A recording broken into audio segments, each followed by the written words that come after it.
Why didn't the Kaminoans tell the Jedi Order about the clone inhibitor chips? Hello again, students of the Force, and welcome back to the archives. The Kaminoan cloners were fully aware of the inhibitor chips placed in the brains of all of the clone troopers. They also knew about Protocol 66 and its implications on both the Jedi Order and the galaxy. Yet, despite having worked under the assumption that they had been hired by the Jedi, that being Dovydas, the Kaminoans continued to keep a secret that each clone unknowingly doubled as a sleeper agent. While we don't know that they would later be in cahoots with Dooku and presumably be aware of the Sith Grand Plan, why did they go along with this? Are the Kaminoans just so evil that they'd be partners to the destruction of the galactic peacekeepers and security? Well, my friends, join us today as we decipher the records of Kamino and discover exactly why the Kaminoans never told the Jedi about Order 66 despite being the ones that designed it and despite the Jedi being the ones that commissioned the clone army. Today, we will be analyzing one of the Jedi's greatest mistakes. The reason this question gets brought up in the first place is because the cloners worked for a long time believing that the clones were for the Jedi, and there is a heavy possibility that they weren't entirely aware of the extent of Order 66. When Dovydas hired the Kaminoans, he spent some time laying out the groundwork for what he believed would make the perfect army for the Jedi. The clones would need to be docile, susceptible to orders, competent, and fully capable for any situation that may arise. All of this was because of Dovydas' vision of the coming war, but with his vision also came omens of the dark side returning. Hence, the Jedi Master's next idea. Dovydas pitched to the Kaminoans an idea for an inhibitor chip, one originally meant for the clones to safeguard against rogue Jedi.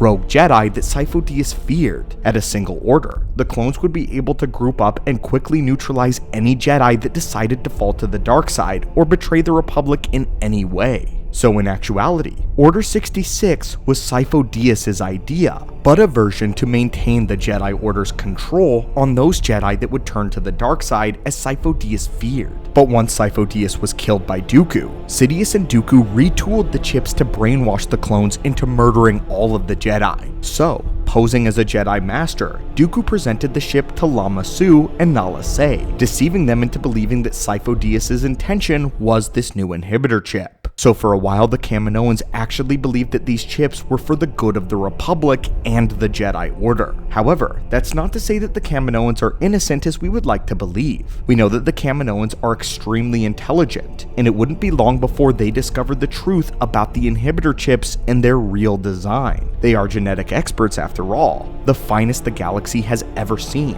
and becoming aware of the Grand Plan, it seems that the Kaminoans were quickly put on Palpatine's payroll through Dooku. Nala Se and others would go through great lengths to keep the chip a secret, and when it was first found in a clone trooper Tup, Nala Se defied Shaak Ti by insisting that she bring the chip to the Chancellor personally. But when Master T put her foot down and said that she was bringing it to the Jedi Temple for testing, it was Nala Se that attempted to deceive the Jedi, switching the cases that the chip was in. It was after this that we find out that she was in direct communication with Dooku, calling him Lord Tyrannus, therefore eschewing any doubt that the Kaminoans were aware of the Sith influence in the clones. Of course they were, and of course we know how the story plays out from here.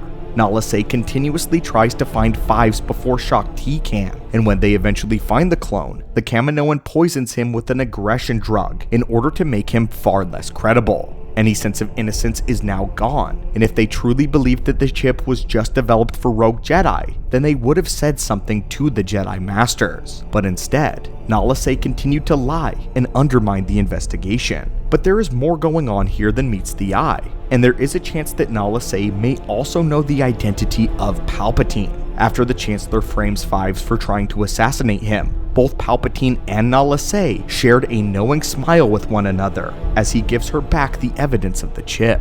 It's beyond a shadow of a doubt that the Kaminoans were involved in the conspiracy against the Jedi Order. Even if they were blindsided by the Galactic Empire as seen in the Bad Batch, they were at least aware that the Sith were about to take over, and they helped them. So what then? Are the Kaminoans pure evil? What were their greater motivations? Why would they want the Sith to take control of the galaxy and destroy the peacekeepers and security?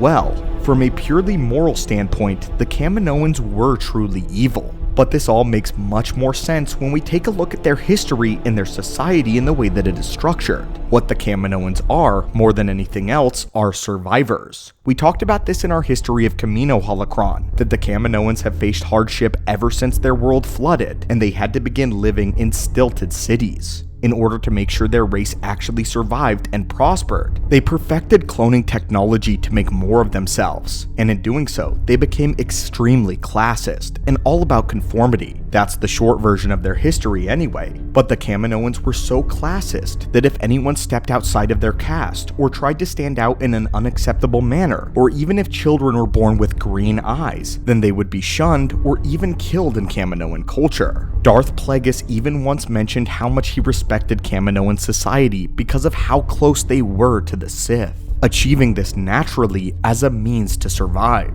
The Kaminoans were also extremely xenophobic, and while they are kind and formal to the face of their clients, they secretly detest other races. The only thing that makes the Kaminoans interact with the rest of the galaxy is their insatiable greed. Their allegiance is to themselves and profit and wealth. This helps continue their research, which they've now become utterly obsessed with. Again, another similarity shared with Plagueis. Beyond their regal and elegant appearances, they are a morally compromised people, hopelessly consumed by greed and obsession. And at this point, they don't care who their client is, as long as they are the highest bidder. And we know that Palpatine is very good at lining pockets. Since they were on the payroll of the Sith Lord officially now, they're going to do their job in keeping the truth about the inhibitor chips away from the Jedi. In the end, it doesn't seem that the Kaminoans care anything for the Jedi or the rest of the galaxy, because they themselves are such recluses. Practically speaking, Kamino does not even exist in the galaxy proper, but rather a much smaller satellite galaxy just above the one that we know, accessed only by a single known hyperlane known as the Rishi Maze. So if we want to get technical about things, the Kaminoans aren't even a part of the galaxy, and were not a part of the Republic until the Clone Wars. And even then, their involvement was shaky at best, considering they aren't aware if they even had representation in the Senate. With all of this being said, it makes a lot more sense why they don't really care about the galactic superpower, as long as they're getting paid by somebody and have control and can further their experiments.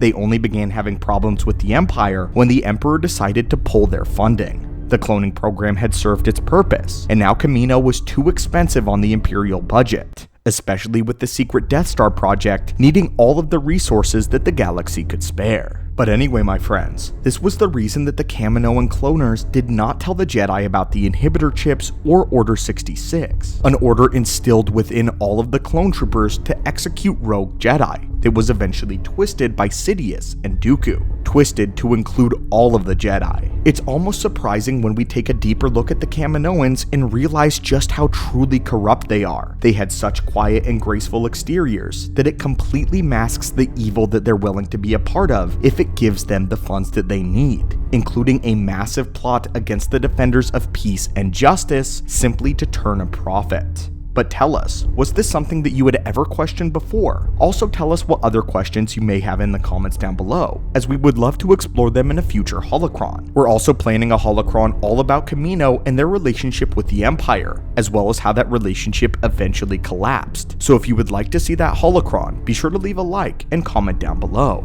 Until then, thank you guys so much for watching, and may the Force be with you always.